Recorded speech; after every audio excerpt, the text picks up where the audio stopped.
कल्पना कीजिए, एक ऐसी दुनिया की जहां शहर पानी के नीचे हैं और जहां कभी समुद्र था वहां अब बंजर रेगिस्तान है। यह एक ऐसी दुनिया है जहां हर टुकड़ा पानी और जमीन ने एक दूसरे की जगह ले ली है। न्यूयॉर्क और पेरिस जैसे शहर अपने आप को पानी के नीचे पाएंगे। सुनामी शहरों में घुस आएगी, सब कुछ नष्ट कर देगी। और अगर आप नाव पर हैं, आप अपने आप को सूखे समुद्र के तल पर नीचे नीचे गिरते हुए पाएंगे। अमेज़न बाढ़ में डूब जाएगा और प्राचीन बीमारियां फिर से जीवित हो जाएंगी। और यहां क्या होगा? हमारे इस परिदृश्य में सबसे अप्रत्याशित बदलावों में से एक मौसम में भारी बदलाव होगा। यह इसलिए होगा क्योंकि मौसम के पैटर्न और समुद्री धाराओं में बदलाव आएगा। और क्योंकि यह नाटकीय बदलाव रातों रात हो रहा है, हमारे पास इसके लिए तैयारी करने का समय नहीं होगा। लेकिन अगर हम जानते हों कि यह बड़ा बदलाव पहले से आने वाला है, क्या हम इसे रोकने के लिए कुछ कर सकते हैं? खैर, इसका जवाब देने के लिए आइए हम अपनी जलवायु समस्याओं पर नजर डालें जिनका हम अभी पृथ्वी पर सामना कर रहे हैं। जलवायु परिवर्तन के कारण वैश्विक समुद्र स्तर बढ़ रहे हैं, तेजी से बढ़ रहे हैं। कुछ सबसे बड़े शहरों को, जैसे लंदन और बैंकॉक, कुछ दशकों में महत्वपूर्ण खतरों का सामना करना पड़ेगा यदि हम इसे रोकने के लिए कुछ नहीं करते हैं। इतने पहले से सूचित होने पर आप सोचेंगे कि हर कोई इस भयानक भविष्य को रोकने के लिए कार्रवाई करेगा, लेकिन जैसा कि हम सभी जानते हैं, ऐसा नहीं है। कुछ लोग जलवायु परिवर्तन को तब तक नहीं मानेंगे या परवाह नहीं करेंगे जब तक वे इस तरह की एक चरम स्थिति का सामना नहीं करते जिसके बारे में हम आज बात कर रहे हैं। लेकिन कई लोग मदद करना चाहते हैं और फर्क बनाना चाहते हैं। वे बस यह नहीं जानते कि कैसे। दूसरी ओर, शायद इतने भाग्यशाली नहीं होंगे। यह कहना सुरक्षित है कि पानी और जमीन की जगह बदलना नए व्यापक विनाश की शुरुआत होगी। आपके शहर, कस्बे और किसी भी सूखी जमीन का टुकड़ा अब पानी में ढका होगा। पानी अब 21% ग्लोब को कवर करता है और जमीन बाकी 29% को कवर करती है। इसका मतलब है कि हमारे पास नए समुद्र होंगे। अब हमारे पास उत्तर अमेरिकी महासागर है, दक्षिण अमेरिकी महासागर है और यूरोपीय, अफ्रीकी और एशियाई महासागर हैं। सभी संकीर्ण जल चैनलों से जुड़े हैं और एक नया विशाल महाद्वीप।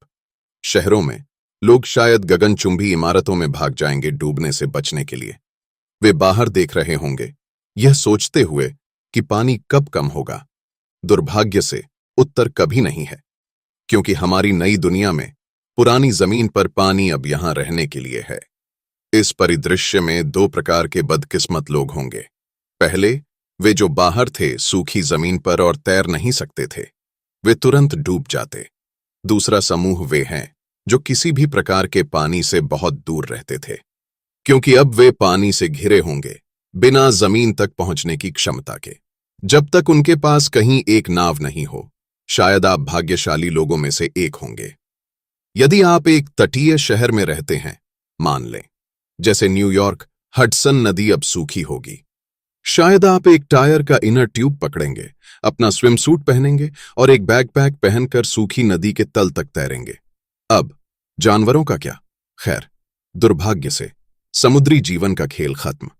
यदि सभी पानी अचानक झीलों, नदियों और महासागरों से गायब हो गया, मछलियां हवा के लिए तड़पती रह जातीं और लगभग तुरंत मर जातीं। नदी के तल और सूखे महासागर मरे हुए समुद्री जानवरों के शवों से भर जाते। अब और व्हेल, शार्क या किसी भी प्रकार की मछली नहीं। सुशशी को अलविदा कहें। अब उज्ज्वल पक्ष पर इस नई दुनिया के महासागर के तल को देखना एक अद्भुत अनुभव हो सकता है। आखिरकार, यहां पृथ्वी पर महासागरों के नक्शे मार्स के नक्शों की तुलना में कम विस्तृत हैं।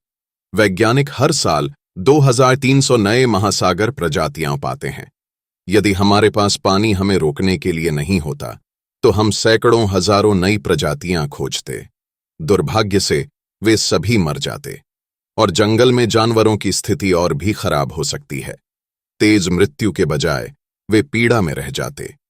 बड़े बिल्लियों जैसे बाघ और शेर पानी से बचने के लिए पेड़ों में चढ़ते। वे खुद को पेड़ के ऊपरी हिस्से में बंदर के साथ पाते। दूसरे जानवर जैसे झेब्रा और जिराफ पानी की धारा में बहकर डूब जाते। इसीलिए कुछ हमारे भूमि जानवर बच जाएंगे और अन्य विलुप्त हो जाएंगे। लेकिन चाहे जो भी जीवित रहे, पारिस्थितिक तंत्र को भयानक रूप से बदल दिया जाएगा। लेकिन दो प्रजातियां हैं जो इस परिदृश्य में विशेष रूप से अच्छा करेंगी। पहले हैं सरीसृप, मगरमच्छ, कछुए, घड़ियाल। वे पानी और जमीन दोनों पर रहने के आदी हैं, और जैसा कि वे आमतौर पर जमीन के पास पानी में रहते हैं, उन्हें एक नया निवास स्थान खोजने के लिए दूर नहीं जाना पड़ेगा। ये ठीक पास में होगा। दूसरा समूह जो अच्छा करेगा वे कीड़े हैं। 66 मिलियन साल पहले जब चिक्सुलूब प्रभावक पृथ्वी से टकराया और ग्रह मृत सड़ने वाले पदार्थ से भरा हुआ था, कीड़े दावत में थे। इस परिदृश्य को दोहराने की उम्मीद करें जैसे कीड़े किसी भी सड़ने वाले चीज पर कूदते हैं। बुरी खबर, मच्छरों की भीड़ के साथ मानवों में मलेरिया जैसी बीमारियां फैलने की संभावना है। अब कीड़ों के हर जगह होने के अलावा हमारी नई बदली हुई दुनिया की अन्य बड़ी समस्या है। ठीक है, कोई बिजली नहीं है। पानी के नीचे बिजली संयंत्रों के साथ बिजली सर्किटों को नुकसान होगा जिसकी मरम्मत नहीं की जा सकती, क्योंकि पानी कहीं नहीं जा रहा है। पहली बार आप महसूस करेंगे कि आप ऊर्जा पर कितने निर्भर हैं। अरे, आपका 13वीं मंजिल का टॉयलेट अब फ्लश नहीं करेगा क्योंकि पानी को ऊपर पंप करने के लिए बिजली का उपयोग होता है। कोई टेलीविजन नहीं है और निश्चित रूप से कोई इंटरनेट नहीं है। इस आपदा से दुनिया की आबादी का एक बड़ा हिस्सा खत्म हो जाएगा, लेकिन एक भाग्यशाली सेट इंसानों का होगा जो इस डरावनी स्थिति से बच गए हैं। वे दुनिया की 40% आबादी हैं जो तटीय शहरों में रहते हैं, या वे एक झील के पास रहते हैं जो अब एक द्वीप है। उन्होंने किसी तरह प्रारंभिक सुनामी से जीवित रह लिया है। उनकी जमीन अब पानी है, लेकिन वे सुरक्षित स्थान तक पहुंच सकते हैं। कैलिफोर्निया के तट पर वे पुराने प्रशांत महासागर के नए किनारे पर भागते हैं। न्यूयॉर्क से वे पुराने अटलांटिक महासागर के नए किनारे पर तैरते हैं। दुनिया को वापस सामान्य करने के लिए सब कुछ जमीन से शुरू करना होगा। घर, कृषि, परिवहन। सूची अंतहीन और चुनौतीपूर्ण है। किसी भी प्रकार के नए घर का निर्माण करना बिना लकड़ी या सीमेंट जैसे सामग्रियों के मुश्किल होगा, लेकिन एक चीज है जिसे हम इस्तेमाल कर सकते हैं। नए पर्यावरण के अनुकूल निर्माण उद्देश्यों के लिए समुद्री कचरे का उपयोग करना। कचरा, हां, यह अनुमान है कि महासागरों में 5 ट्रिलियन से अधिक टुकड़े कचरे के हैं। एक बार पानी महासागरों से निकल जाए, मानव संसाधन पूर्ण हो सकते हैं और शेष कचरे का उपयोग संरचनाओं के निर्माण में कर सकते हैं। काफी घिनौना, हां, मुझे पता है, लेकिन कम से कम इसे धोया गया है।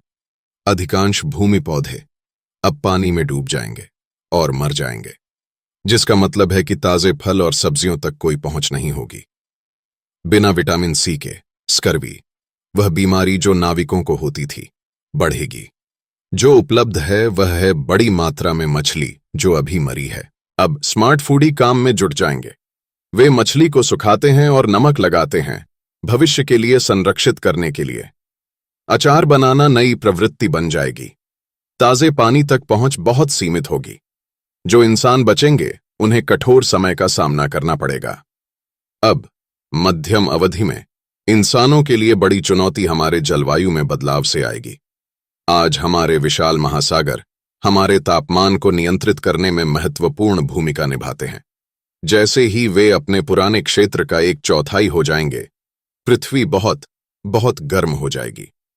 पानी बड़ी मात्रा में गर्मी को अवशोषित करता है, लेकिन कुल जल क्षेत्र पृथ्वी की सतह का 21% कम होने के कारण महासागर सूर्य से उतनी ऊर्जा को अवशोषित नहीं करेंगे जितना वे आज करते हैं। कार्बन डाइऑक्साइड को अवशोषित करने के लिए भी कम पानी होगा। कम गर्मी को अवशोषित करने वाले महासागर और हमारे वायुमंडल में अधिक कार्बन डाइऑक्साइड के साथ पृथ्वी बहुत गर्म हो जाएगी। आज के समुद्री धाराएं भी गर्मी को विभिन्न हिस्सों में वितरित कर सकती हैं। इस नई भूगोल में इन धाराओं के मार्गों में बाधाएं होंगी जो पानी के सुचारू प्रवाह को रोकती हैं। नए लातिन अमेरिकी चैनल को देखें। कम जल क्षेत्र का मतलब है कम जलवाष्प और कम वर्षा। इस नई दुनिया में शुष्क, रेगिस्तान जैसी स्थितियों के लिए तैयार रहें। आपके जीवित रहने का सबसे अच्छा मौका तट के पास रहना होगा। महंगी तटीय संपत्ति वह एक चीज जो समान रहती है। अब मान लीजिए एक उद्यमशील समूह इंसानों का किसी तरह इस आपदा से बच गया। जीवन कैसे विकसित होगा? खैर, इंसान कीड़े और सरीसृप खाने वाले बन जाएंगे। अचार वाली मछली के प्रेमी। लेकिन यह एक मुश्किल संतुलन होगा, क्योंकि हमारे पिछले कई हथियारों के अब पानी के नीचे खो जाने के कारण मगरमच्छों का शिकार करना आसान नहीं होगा। और अगर इंसान सरीसृप आबादी को खत्म कर देते हैं तो यह एक महत्वपूर्ण खाद्य स्रोत को समाप्त कर देगा। दुर्भाग्य से धीमी गति से चलने वाले कछुए शायद जल्दी ही विलुप्त हो जाएंगे। पानी और जमीन की जगह बदलने का प्रजातियों के विकास और जीवित रहने पर प्रभाव। सरीसृप जो नए महासागरों में आगे पीछे जा सकते हैं, मानवों से दूर उनके पास जीवित रहने का बेहतर मौका होगा। सामान्य तौर पर किसी भी जीवित प्रजाति के छोटे सदस्य बेहतर करेंगे, क्योंकि वे कम भोजन में गुजारा कर सकते हैं। लाखों वर्षों में वे विकसित होंगे और जैसे जैसे पृथ्वी के खाद्य स्रोत फिर से स्थापित होंगे, प्रजातियां फिर से बड़ी हो जाएंगी। पक्षियों के भी जीवित रहने की संभावना है। हालांकि पेड़ गायब हो जाने के कारण घोंसले बनाना एक चुनौती बन जाएगा। शायद वे घोंसले बनाएंगे पुरानी गगनचुंबी इमारतों की ऊपरी मंजिलों में। और मत भूलो, महासागर प्लवक और हमारे सभी भूमि आधारित पौधों के जीवन के विनाश के साथ समय के साथ ऑक्सीजन एक नए निचले स्तर पर संतुलित हो जाएगी। जब तक पौधे दोनों जमीन और पानी पर बढ़ना शुरू नहीं करते, यह निम्न स्तर की ऑक्सीजन सभी प्रजातियों को नए तरीकों से विकसित करेगी। स्तनधारियों के पास बड़े लाल रक्त कोशिकाएं हो सकती हैं, बड़े फेफड़े या छोटे शरीर अपनी ऑक्सीजन का अधिक प्रभावी ढंग से उपयोग करने के लिए। और कीड़ों का आकार समय के साथ कम हो जाएगा, क्योंकि उन्हें कम ऑक्सीजन उपलब्ध होगी। अब निश्चित रूप से बड़ा सवाल यह है कि क्या इंसान ऐसी भयावह घटना से बचेंगे? खैर, कहना मुश्किल है, लेकिन अगर हम समय में पीछे देखें, मानव आबादी संख्या के रूप में पुनर्जीवित हुई है, कुछ हजारों के रूप में। तो हां, यह संभव है। अगर इंसान जीवित रहते हैं, हम पहले से भी मजबूत और कठोर बनकर उभरेंगे। हम एक नई सभ्यता का निर्माण करेंगे, अब जो गर्म भूरे संगमरमर बन गए हैं। अरे, कौन जानता है, शायद एक दिन हम एक उन्नत स्तर 7 सभ्यता बन जाएंगे। लेकिन यह एक कहानी की तरह लगता है।